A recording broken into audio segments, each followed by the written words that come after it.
Samira, prazer, meu nome é Sônia Jacinto e você, Samira Alves Matos.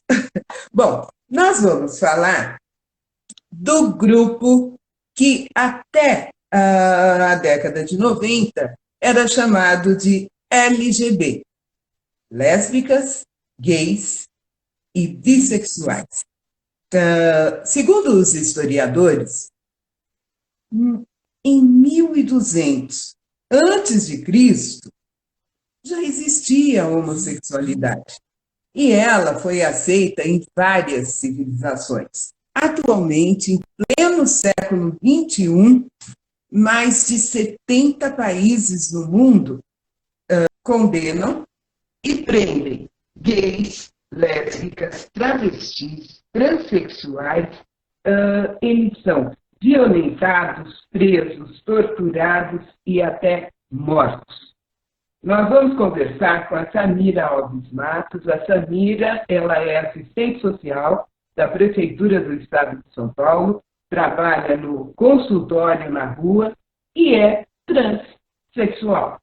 Tudo bem, Samira? Tudo bem, você está me ouvindo direitinho? Estou te ouvindo muito bem, o som está ótimo, o celular parou de tremer. Samira, você é uma mulher muito bonita. Muito bonita. Obrigada. E eu gostaria... Imagina, eu estou cansada, eu estou com um pouco de dor de cabeça, mas vamos lá. Você vai perguntando e eu vou respondendo, é mais simples para mim. Ok. Samira, eu quero saber, você é ativista, né? Sim, ativista no sentido, mas ativista independente, porque eu não sou vinculada a nenhuma ONG LGBT, né? Certo. Eu já fui colaboradora do CRD, que é o Centro de Referência de Defesa da Cidadania, mas eu era agente de prevenção na época, mas não sou vinculada ao serviço. O meu ativismo, eu sempre costumo dizer que é independente, porque em todos os lugares que eu vou, eu levo a bandeira LGBT e principalmente a bandeira trans, que é a minha, da minha população. Né, exigindo mesmo, é exigir a palavra, respeito, né, não é aceitação, é respeito, né? Direitos. Respeito ao nome social, à identidade de gênero, em todos os lugares, no trabalho, na religião também, que é uma grande luta da população trans dentro da religião a qual eu pertenço, mas isso já é outro mérito, e nos lugares, nos espaços públicos e privados também, né? Samira, você tem quantos anos? Eu, mais de 40. A gente não pode falar idade nem peso, né? Super indiscreta, né?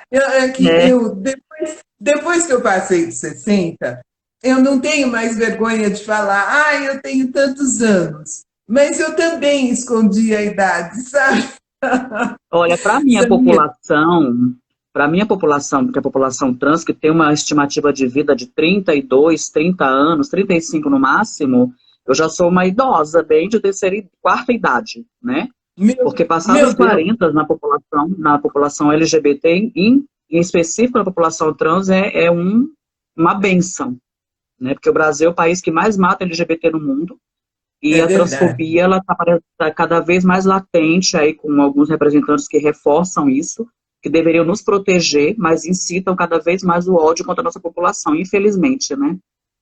Infelizmente, é um grupo de minorias, né, que representa uma das minorias aqui no Brasil e ele sofre muito, vocês sofrem muito. Samira, eu gostaria que você falasse um pouco da sua infância, como que foi, como que foi isso para você? Sofreu muitos preconceitos, bullying, como que foi? Olha, bullying eu não lembro muito da questão da transexualidade, porque a gente primeiro se percebe, muitas não gostam que fale isso, mas a verdade é essa, porque eu sou da década de 70, na minha época não tinha nem essa palavra trans, né? Então, aos 6 anos de idade eu já percebi a diferença, 5, 6 anos, a minha família lembra de coisas de antes, de 3, 4 anos que eu não lembro, né? Eu tenho uma irmã que é filha única, cis, né? E as minhas primas, porque quando eu tinha 6 anos de idade, a minha mãe faleceu, e eu fui morar na casa das minhas primas em Belém do Pará, na casa da minha avó, e depois com a minha tia, eu perambulei no mundo afora. E o meu pai me deixou em Belém, no Pará, e foi girar o mundo por aí, né? E as minhas primas dizem que eu usava a roupa delas, sapato, só que eu não lembro disso, né? Mas eu sempre percebi desde sempre que eu não era igual, que eu era diferente. E a minha família evangélica, de pai e mãe, extremamente conservadora, imagina só, né? Eu Eu imagino. cresci Sofreu ouvindo muito, eles dizendo sofreu que tanto a muito no religião meio quanto familiar. a minha sexualidade era coisa do demônio, né? Que era errado, Uhum. que era uma coisa criminosa até, né? Eu lembro que quando passava um gay, lésbica nem tanto, mas gays, né? Que a gente vive num país machista, né? Quando passavam gays na rua, eram achincalhados, alguns eram agredidos fisicamente, todo mundo xingava, ainda acontece isso, né? Mas antigamente era pior. E eu dizia, meu Deus do céu, é isso que eu vou passar, né? E eu não entendia aquilo, porque eu cresci ouvindo a minha família dizer, né? A questão da igreja, do conservadorismo, da família tradicional, entre aspas, né? Então eu tinha pavor. E aí, aos 12, 11 ou 10, eu não lembro muito bem, o meu pai foi morar em Manaus e eu fui morar com ele. E aí começou a pior tortura da minha vida, porque meu pai é Uhum. extremamente machista. Eu acho que eu tive umas 4 ou 5 madrastas, depois que a minha mãe faleceu. E ele me cobrava isso, né? Com 12 anos, que eu tinha que namorar, que eu tinha que ser da igreja, que eu tinha que... Ele já tinha traçado o meu destino, ele já tinha traçado o que eu ia ser. A religião que eu ia ser, minha profissão, minha família, tudo. E eu não queria aquilo para mim, né? Porque eu entendia, né? Porque eu ouvia na escola, na época existia educação moral e cívica e tal, e eu ouvia os professores dizerem que a religião é livre, escolha no Brasil e tal, por isso que os representantes do poder aí, neoliberais, né, conservadores e até demagogos dizem que a igreja, a escola doutrina, mas não é doutrinação, é educação, de fazer entender quem você é, né? E aí eu entendia que a religião, por que eu tenho que ser evangélica? Eu não quero, eu não gosto, era muito, falava muito no demônio, aquilo me dava pesadelo, me perturbava. E por que eu não posso ser quem eu sou, né? E aí foi na época do boom da Roberta Close, né? E eu me Aham. espelhava muito naquela pessoa, de ser assim que eu quero ser. E eu lembro que a minha avó assistia a um programa de calouros, que a minha avó de vez em quando ia para Manaus com a gente. E tinha show de transformismo, que tinha aquelas travestis, ela não deixava eu ver. Aí eu não entendia Ah, por não quê daquilo. deixava. Vai pra lá, menina, isso é coisa do demônio, isso aqui, mas ela não tirava o olho. Assistia até o final. Ah, E aí ela... depois que eu saí de casa com 14 anos, eu fui obrigada a sair porque eu sofria muitos maus tratos físicos, psicológicos, que você possa imaginar. Eu comecei a ver aquele programa que eu tinha curiosidade na casa dessas outras pessoas, que eu fui morar na casa de um e de outro, né? E aí Só eu uma percebi que coisinha, eram as travestis. só uma coisinha. Samira, você saiu de casa com 14 anos de idade. 14 Exatamente. anos. Tinha terminado o ginásio, estava, Estava na Deus, tinha sexta tudo. série ainda. Não, eu Estava na estava na sexta sexta série. série, porque eu estava super atrasada, porque eu comecei a estudar em Brasília, que eu nasci em Brasília. Eu fiz jardim de Hum. infância, pré-escolar, primeira, segunda, terceira. Aí fui para Belém do Pará. Lá a educação era totalmente diferente de Brasília. E de Brasília eu fui para Manaus, que era um outro método, uma outra metodologia de ensino. Então eu repeti, eu acho que a quinta série, a quarta, eu não me lembro. Mas para a época que eu estava com 14 anos, eu já estava um pouquinho avançado, eu já tinha passado, que sempre ficava em matemática. Sempre detestei matemática. Eu passava em tudo, em julho já tinha passado. Mas matemática, eu acho que eu tinha trauma, porque meu pai ensinava a gente matemática na base da pancada, né? É um mais um é Uhum. tanto, é burro e tal, era muito, muita brutalidade, aquilo me bloqueava. E até hoje eu tenho um certo bloqueio com matemática. E aí eu saí de casa, ou eu conseguia um lugar para morar, para dormir, ou para comer, ou eu estudava, eu não tinha mais como ir para a escola. Não tinha proteção nenhuma. E quem te aceitou em casa com 14 anos de idade? Olha, foi uma senhora, ela já faleceu, que ela frequentava o mesmo terreiro de Umbanda que eu comecei a frequentar em Manaus, no bairro do Uhum. Japim, uma senhora chamada Dona Lênis, que eu sou muito grata a ela, né, que inclusive ela me viu com as marcas de uma surra que meu pai tinha me dado, que eu fiquei com muitas marcas na costa, umas marcas roxas, e ela perguntou o que é isso, eu falei, meu pai que me bateu, e eu não sabia que ela tinha uma prima que era juíza na época do juizado de menores. E quando chegou já foi intimação para eu ir no juizado de menores na época, né, que é a vara da infância e juventude hoje em dia, para eu passar por uma audiência. Eu lembro que a juíza brigou muito com ele, falou, se você não aceita o seu filho, quem é que vai aceitar o vizinho? O que uma criança de 14 anos vai fazer no mundo, na vida? Só que ele queria que eu voltasse, mas da maneira dele. Eu falei para ela que eu não ia voltar porque eu não ia suportar. E o meu pai, ele tinha um grande problema, né, que ele tratava muito bem as pessoas de fora. Até a minha família fala sobre isso dele. Ele com os outros era a melhor pessoa do mundo, ele era um amor de pessoa, mas com a gente ele era extremamente bruto. Eu não sei se ele tinha algum problema, alguma questão, sei lá.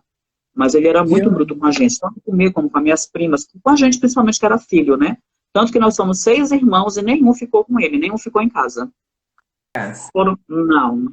E meus irmãos mais velhos que eu contam histórias, porque eu era muito mais criança, que eu não lembro, assim, coisas horrendas, de um irmão meu que veio para São Paulo, passou até fome aqui, morou na rua, um outro também, todos saíram de casa, ninguém ficou. Né? Infelizmente, foi um lar bem desestruturado, né? Foi. Muito. Você ficou na casa dessa família até que idade?